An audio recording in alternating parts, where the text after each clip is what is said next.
The broadcast is now starting. All attendees are in listen-only mode. Hey everyone, and welcome to today's webinar. We're really excited to have you. Today, Larry, our founder of WordStream, is going to talk about 5 big changes coming to AdWords and what you need to know and how you can prepare. We're really excited to have you guys here. I want to get some of the logistics out of the way. We will be sending out an email later on this afternoon with the recording and the slides for you to review. So if you miss anything, don't worry. You will have access to the recording in just a few short hours. We'll also have dedicated time for Q&A. So if you have any questions for Larry that come up along the presentation, don't be shy. We'll get to as many questions as possible.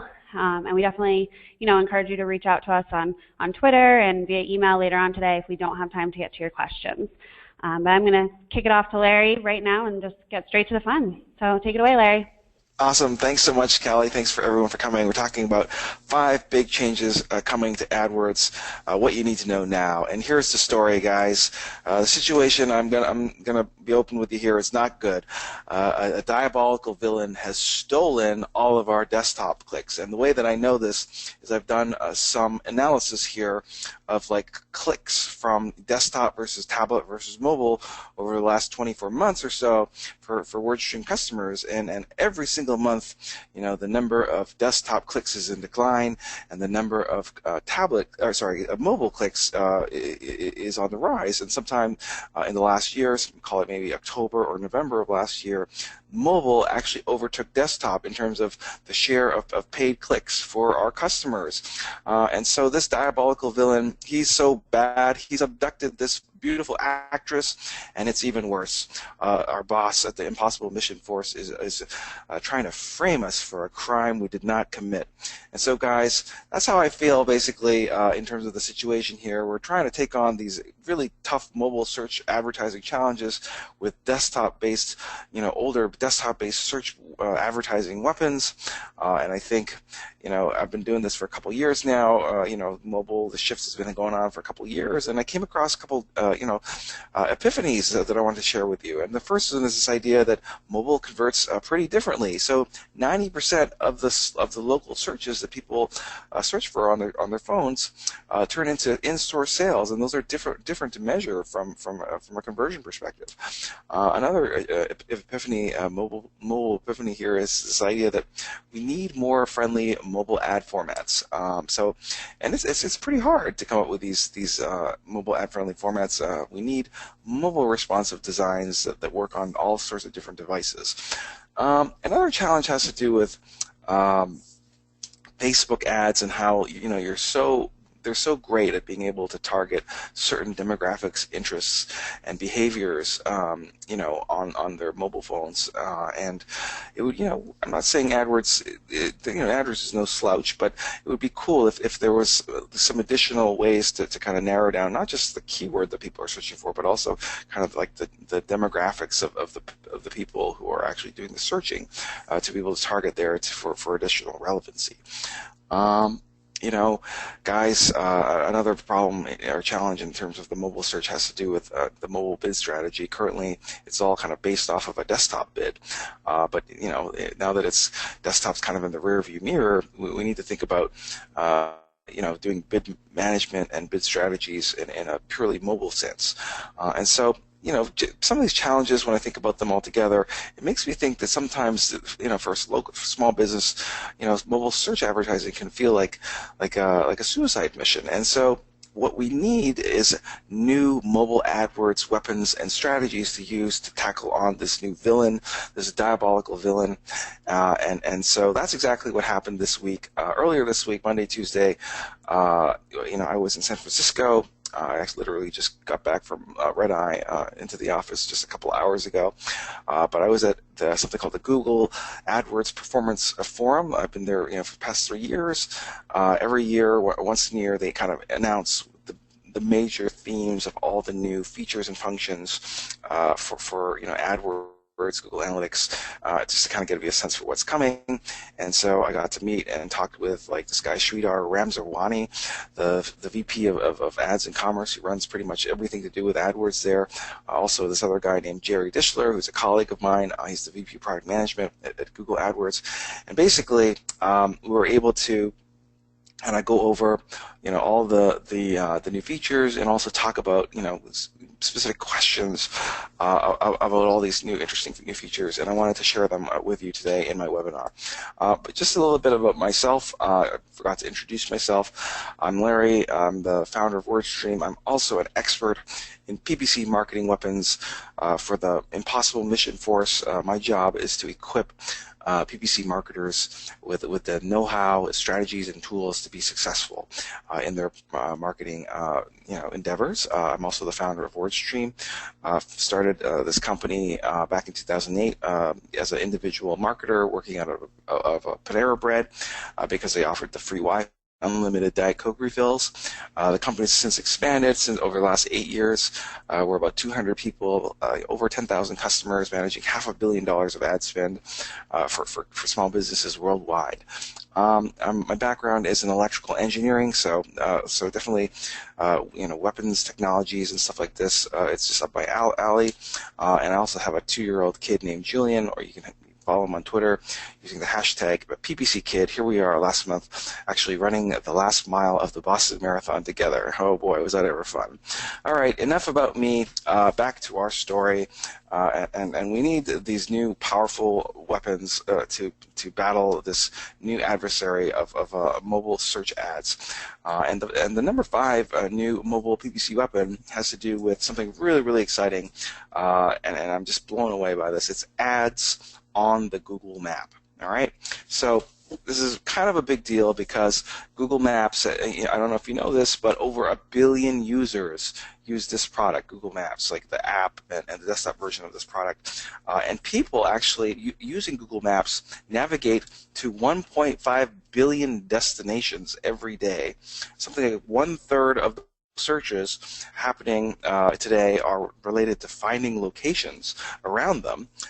And the rate of growth of these location-based searches is 50% faster than mobile searches in general. And so this means that there's plenty of opportunity in terms of like lots of eyeballs and time being spent in here, but yet there aren't any ads in the map. So like previously the ads were kind of framing the map. So like on desktop, if you did a search for a location, like on the left side or on the bottom, you might see a few ads, but never on the actual map. So this is really interesting for local businesses going forward. Here's how it works. Basically, if you're a business, you can have a branded pin on the map. So like Walgreens here has a logo of Walgreens at their store, and you can highlight different things that may be of interest to people nearby. So, for example, there's this notion of local inventory ads. So like if you happen to be searching for something specific, like contact solution or something like this, then it can tell you that this is in stock. And you can have a promotional offer. So how does it know that you're interested in context solution? Well, maybe you searched for it like 5 minutes ago or something like this on Google search. Isn't that clever? And also so it'll tie into your local inventory, so it'll tell you whether or not it's in stock or not, and you can do these clever in-store promotions. And notice how it has all this information on your hours. So this is really, really interesting, I think, from a local search perspective in terms of getting I think it's kind of like the digital equivalent of hiring one of those guys who wears one of those sandwich boards with the sign saying like, sale on something, who's walking around on the street. Well, this is kind of the 21st century equivalent. So, one of the questions that came up in the discussion was, like earlier this week, was like, how the heck does Google decide what ads to show up on the map? Because like you might be downtown, in wherever you live, there could be like hundreds or thousands of businesses nearby, and so is Google just going to litter your map with hundreds of different promoted pins? How does it figure out which pins to show? And so basically, they were kind of vague about it. They don't want to give away the secret sauce and everything. But essentially, what my understanding of this is that Google is using user context signals, so your location history, plus other signals that form your user context. So your browsing history, your search history, your interests, the time of day, certain behaviors that you have, and this is not unlike Google Display Network. So display advertising on the Google Display Network, like say you're browsing CNN or something like this, and they need to figure out what ad to show you.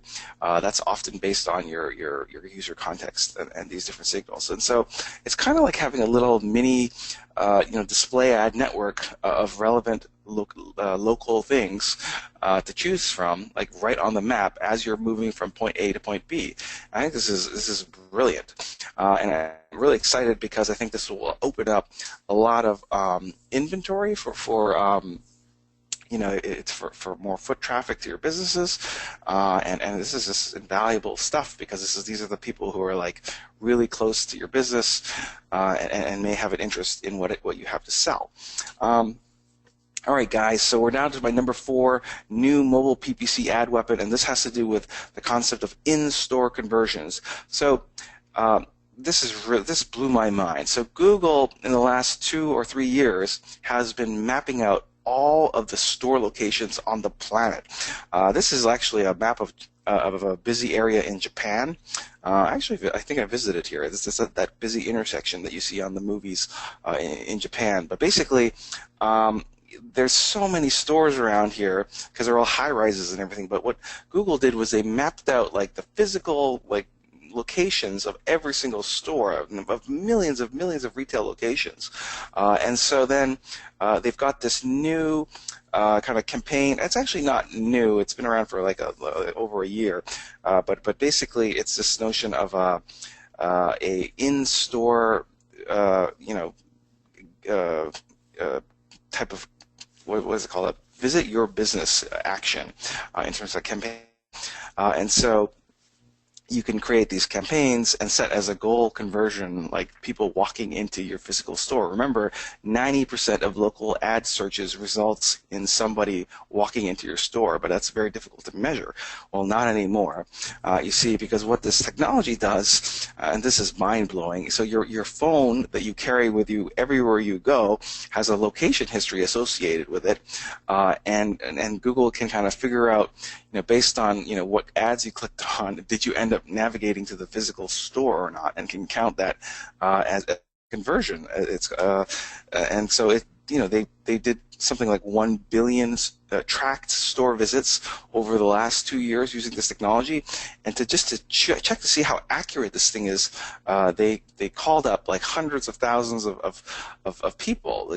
They wanted to say, did you go to the CVS store or something like that, just to verify if the information that they were tracking was actually matched what the people actually did, and they found out that it was 99% accurate in terms of the hit rate, in terms of like the accuracy. So I think this is really interesting because if you're doing ads on the map, it figures that it's not going to be easy to measure the return on investment because it's all going to be foot traffic. But now, combining the ads on the map plus these kind of in-store visit conversion goal types, you can actually figure out what is causing what, and then what to invest in, which actually brings me to my number 3 new mobile PPC weapon, which has to do with rethinking the keyword bid management for mobile. So now that we know and can measure the value of the mobile traffic that we're buying, either through maps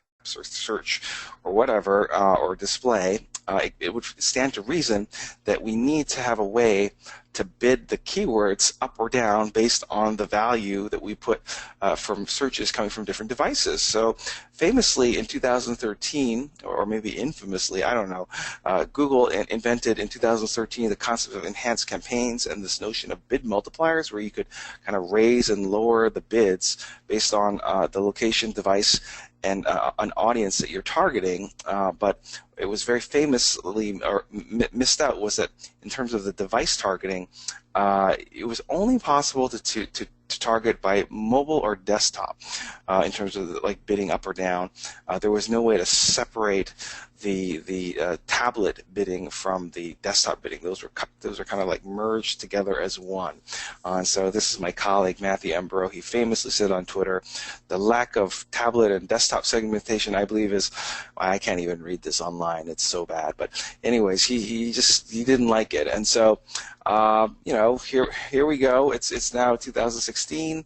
And what they've announced here this week is improved bidding controls. So instead of only being able to bid up or down the desktop versus the mobile, you now set the bids independently at the keyword level, and you can bid them up and down, as much or as little as you wish for your tablets, your mobile devices, or your desktop computers. So that's pretty interesting. So key takeaways here: they are separating the bids, the bid situation for desktop and tablets, so that you can use them independently, and also you now have the situation where not everything is tied to your desktop bid, but rather it's just based on kind of a keyword-based bid.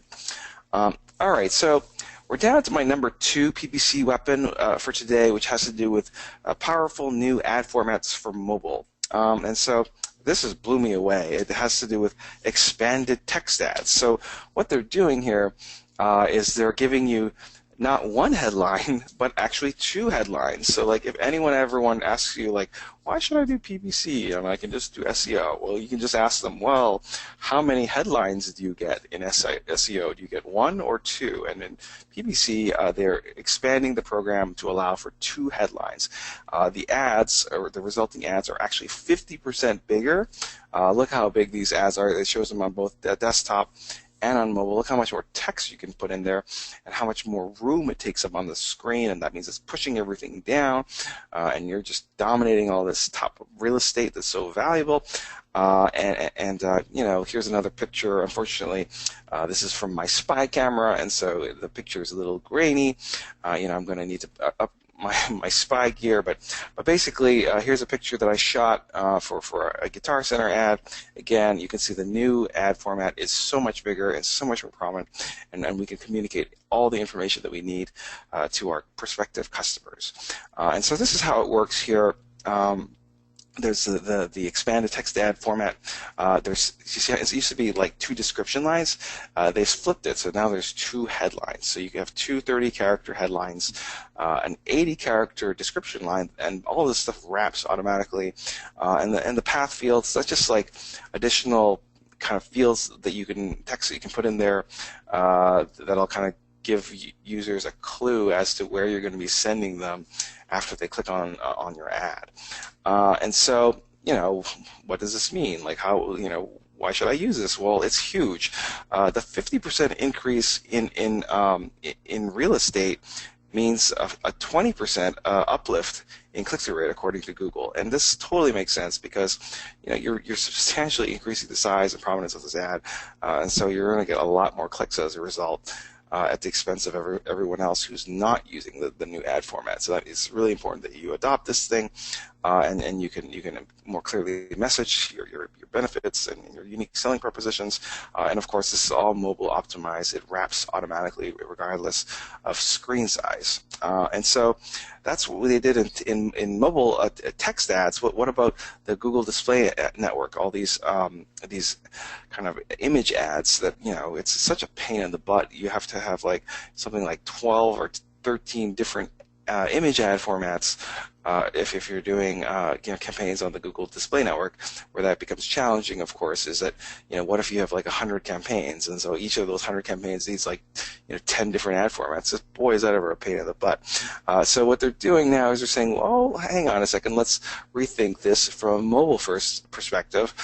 Maybe what we need is like maybe 1 or 2 responsive ad formats that kind of expand and contract based on the size of the device, and maybe make them more kind of swipey, like what you would expect to see like in an app, but on the mobile web.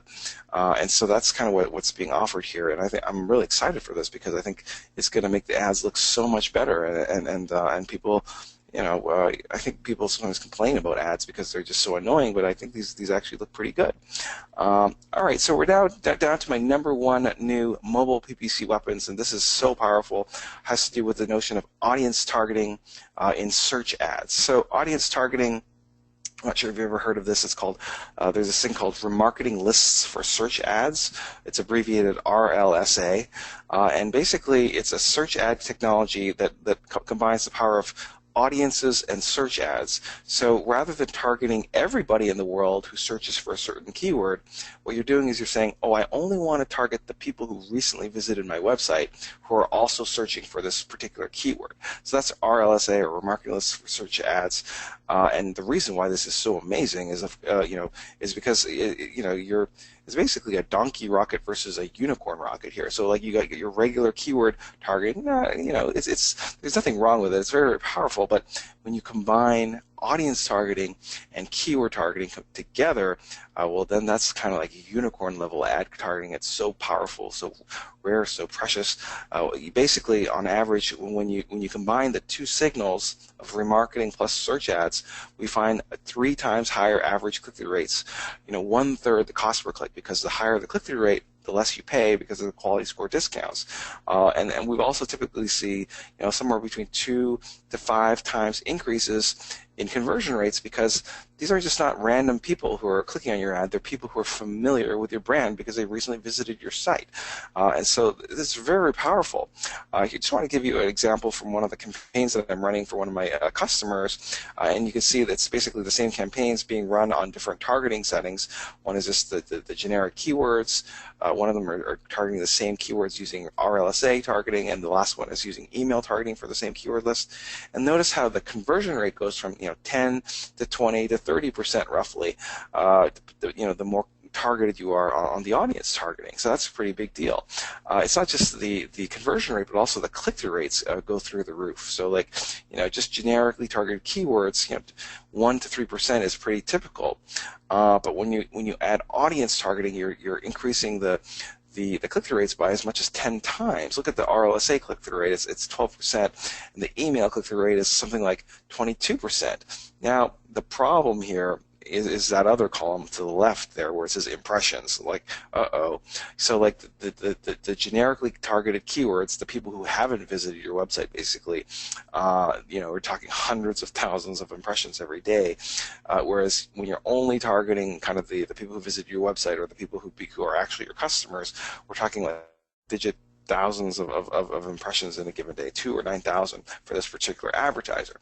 And so essentially the biggest strength of RLSA is also the biggest weakness of RLSA. So by definition, RLSA is saying, like, let's only target, like, we'll cherry pick the best customers that are searching for this stuff, like the people who are familiar with our brand. And by cherry picking these people, we're going to get so cheap conversion rates, so cheap conversions, because the conversion rate will be so high, the cost per click will be so low, and the combination of the two things means great ROI. Now, by definition, that means you're not going after this other circle, the light gray circle, of all the people who aren't yet familiar with your brand and who haven't visited your site yet.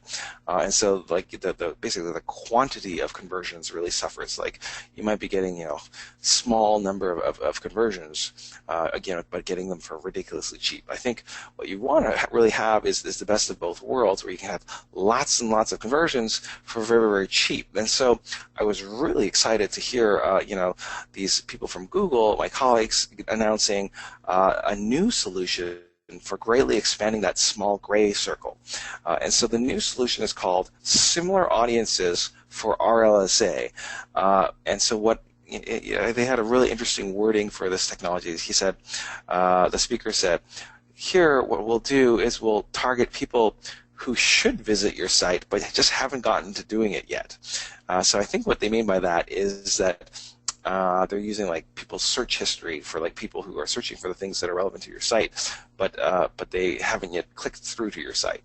And so, like, by the way. Like, that's just my interpretation of what they were saying. I didn't get confirmation on that, but that would make sense. And if you could use this power of similar audiences on RLSA, well, then you could grow that little circle by 10, 100, or even 1,000 times, and then therefore not only get cheap conversions but also get more conversions. And so they also announced something called demographic targeting for search.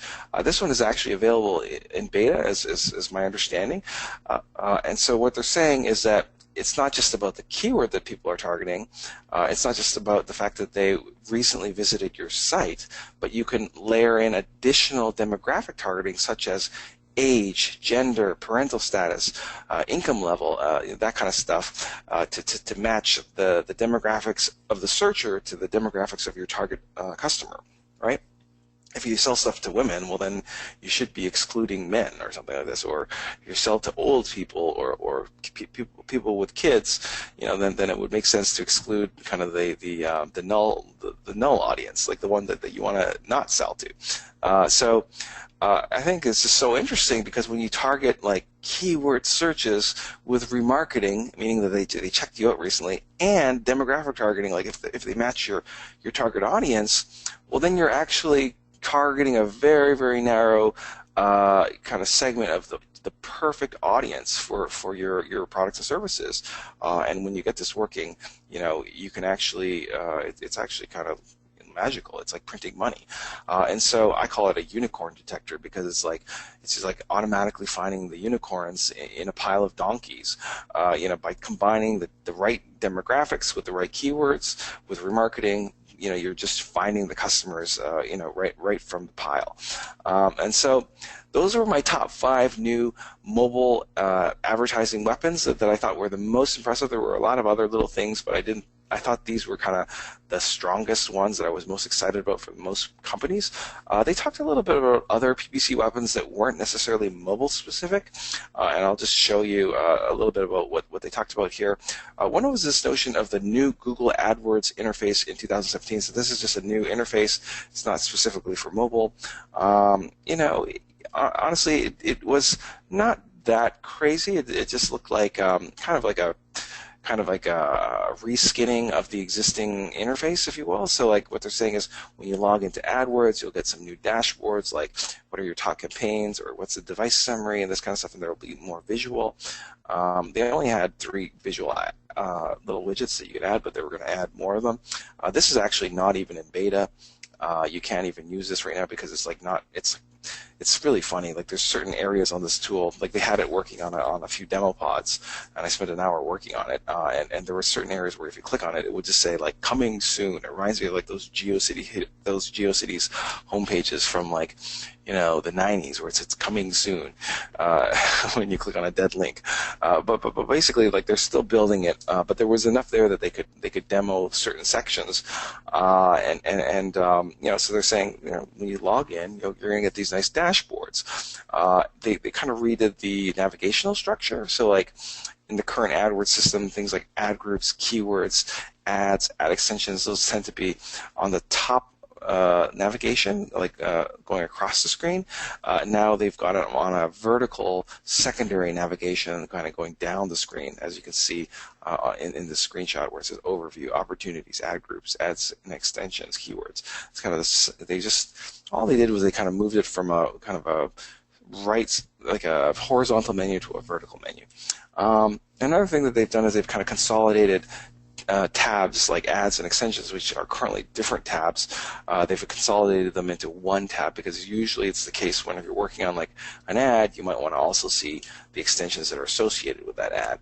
One thing that I thought they did was, I think they got rid of the dimensions tab. I'm not sure about this, but I didn't see it anywhere. So this is just my spy report, by the way.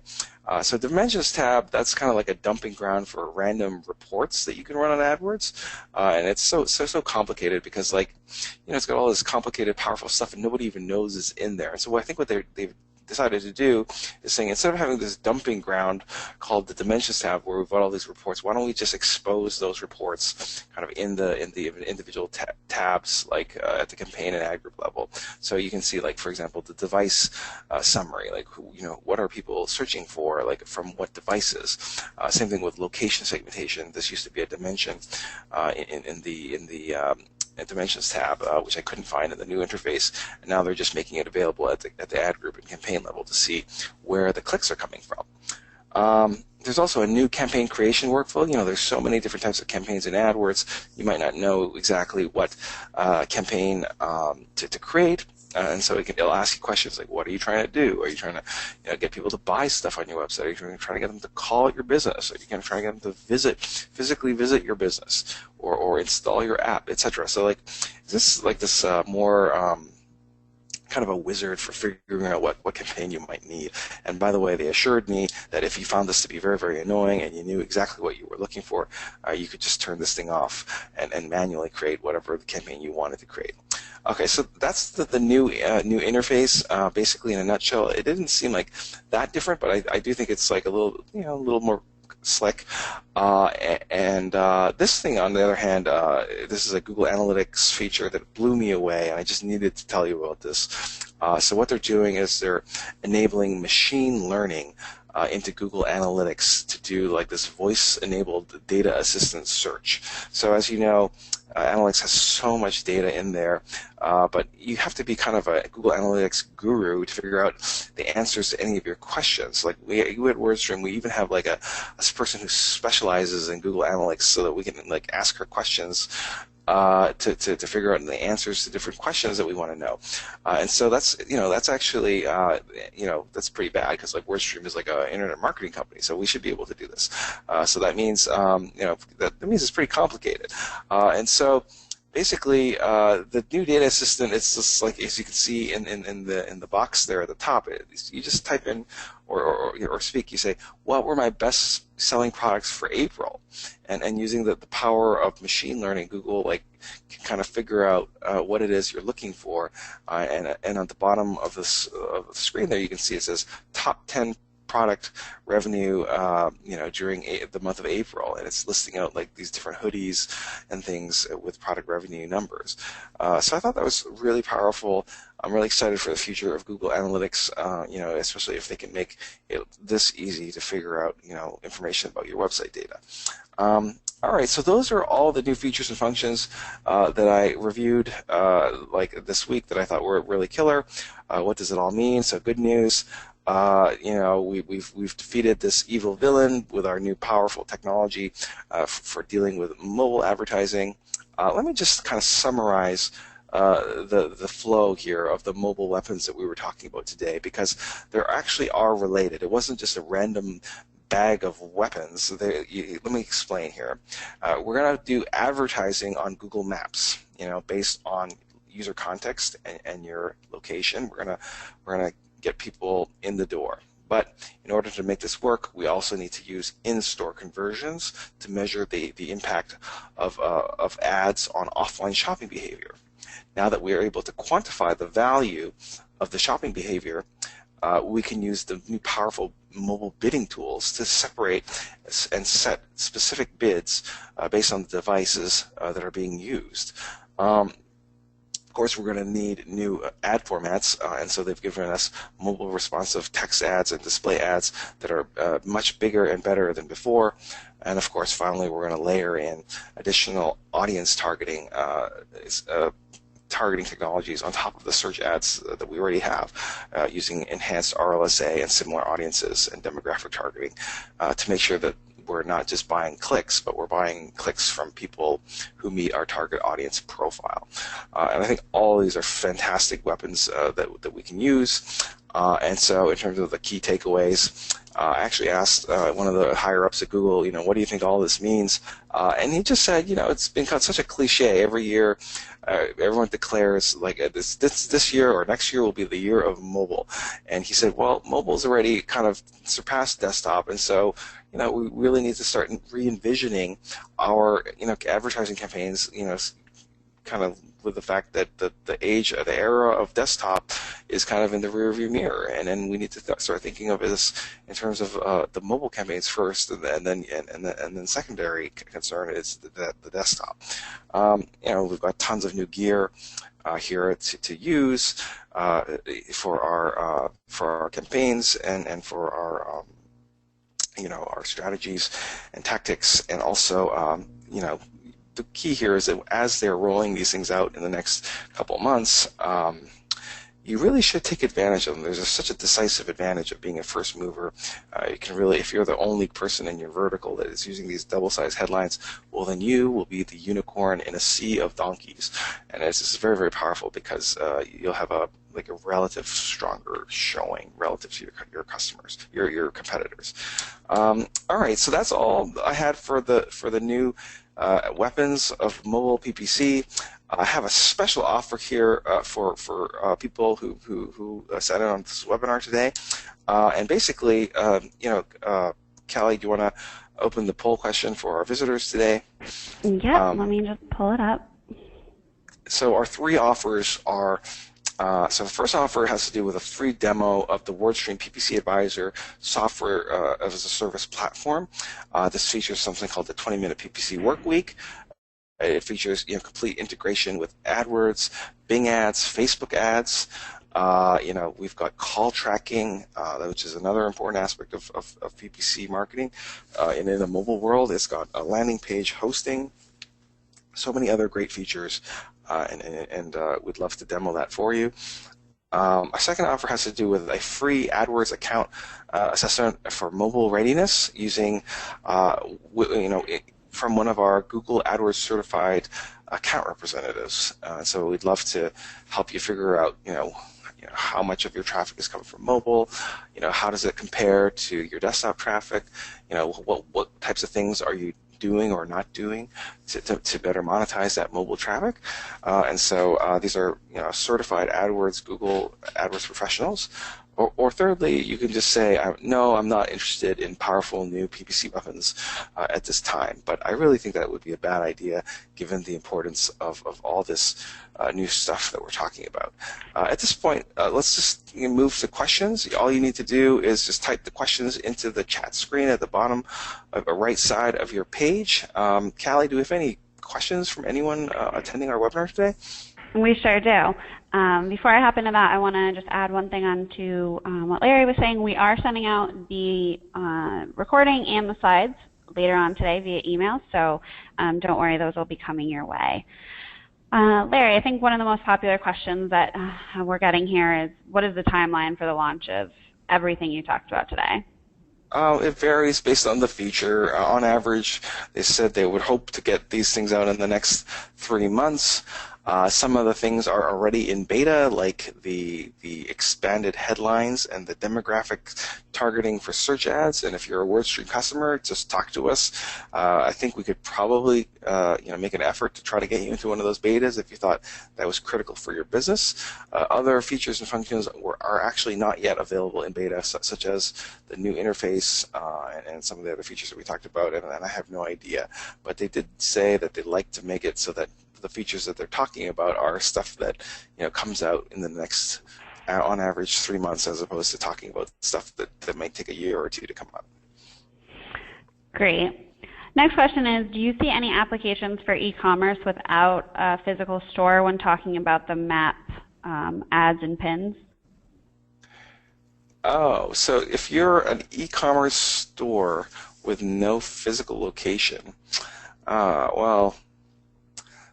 I think this is mostly a local search opportunity, as I understand it. Like it's more for like the locations signal targeting. So like, yeah, I think you kind of need to have a physical store here. Basically, if you're not using location extensions in your current setup, because maybe because you look maybe you're like a B2B software company, then in which case location isn't necessarily the most discriminating targeting signal for your business, because you might sell all over the world, then I'm afraid that this is not necessarily the most exciting feature for you. All right. So I think we just want some clarification on this next question. So are we losing the ability to set display URLs for the extended search ads that now will have 2 headlines? So the display URL will be inferred automatically. So you used to have to type that in, like www.yourwebsite.com. Well, Google just figured, like, wait a minute. It's like you're always just entering your dumb website URL. Like, why do we make people do that work if it's just if they can figure it out themselves? You know what I mean? So that part is not editable anymore. You can't like, you know, change it to some phony domain name. It's going to be whatever the domain is for your domain, and then you just specify those 2 kind of paths. So it had like 2 little breadcrumbs, and you can just put something meaningful in there, which you still have control over. Okay. Is the demographic targeting only coming for RLSA ads, or will the basic search ads also be getting demographic targeting capabilities? It's all search ads. So being able to, you know, bid more or less based on age, gender, parental status, income level, and there was one other one, and I can't remember. But you know, it's not. The thing about this demographic targeting, you know, on one hand, it's like I'm so excited because these are really important signals.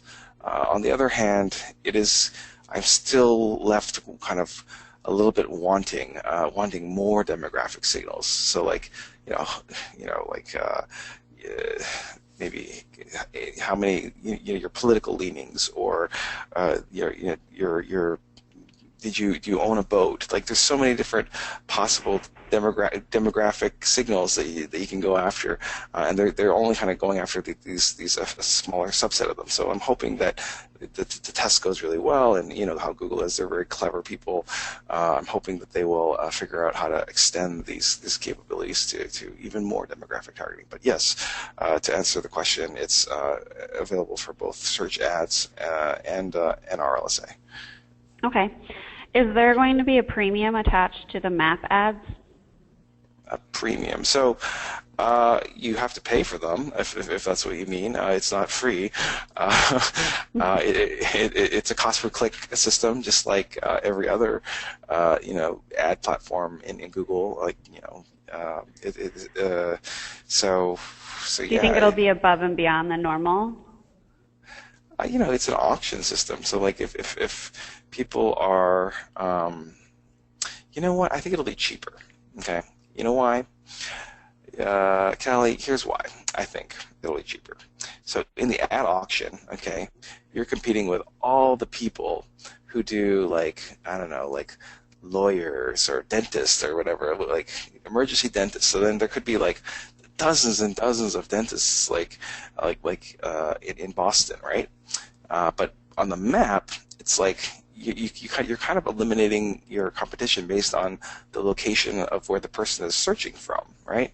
So it's only gonna show like 1 or 2 ads, of things that are very close to them. And so I think what you get there is kind of a reduced competition, which should in theory result in lower bid prices. But like I'm not, this is just a theory at this point. Okay, I think we have time for 2 more questions. And this is in regards to the in-store conversions. Will accounts be able to detect a conversion if, say, a person clicked on a desktop ad but had also searched for that type of product on their mobile device? Then would they be able to attribute that as an in-store conversion? I believe so. The way this works is that a lot of, more than 50% of the time when you're on desktop or on mobile, you're actually logged in. So, you might be logged into Gmail or YouTube or something like this, and so Google should be able to, associate the different sessions and know that, this was Larry searching on his desktop who later then walked into the store. Yes, because I'm logged into Gmail. Okay, and kind of following up on that, will there actually be reporting on who came in to the store following the ad being served? No, it doesn't. It kind of anonymizes that. It will not give you the actual name of the person. I think that would be a little bit. People might take issue with that. Okay, and we'll end it on this note. So Facebook has the ability to overlap two different audience circles to segment a better focus group. Does Google have the same?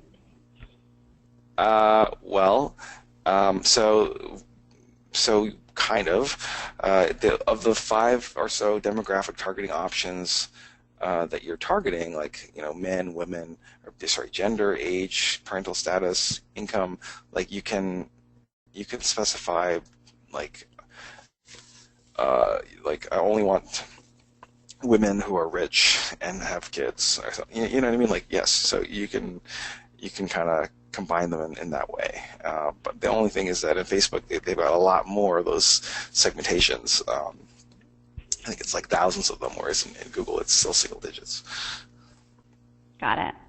All right, awesome. Thanks, Larry, so much. That was awesome information. And just to reiterate, you will receive an email directly from Larry later this afternoon with the recording and slides for your review.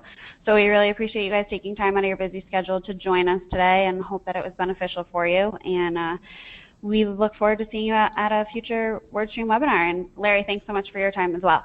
Thanks everyone. Have a great day. Have a great day. Bye.